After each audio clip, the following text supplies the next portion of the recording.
آخری زمانے میں اسلام کی حالت کے بارے میں حدیث سے جو پتہ چلتا ہے وہ عین آج کے زمانے کا نقشہ ہے۔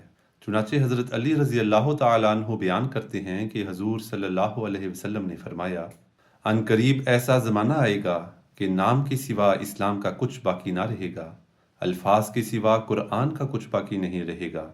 اس زمانے کے لوگوں کی مسجدیں بظاہر تو آباد نظر آئیں گی لیکن ہدایت سے خالی ہوں گی۔ ان کے علماء آسمان کے نیچے بسنے والی مخلوق میں سے بدترین مخلوق ہوں گے، ان میں سے ہی فتنے اٹھیں گے اور انہی میں لوٹ جائیں گے۔ لیکن اس کے ساتھ ساتھ آپ صلی اللہ علیہ وسلم نے مسلمانوں کو تسلی بھی دی کہ وہ مایوس مت ہوں کہ اس زمانے میں مسیح و مہدی کا ظہور ہوگا جو دوبارہ اسلام کی حقیقی اور خوبصورت تعلیم سے دنیا کو روشن کرے گا۔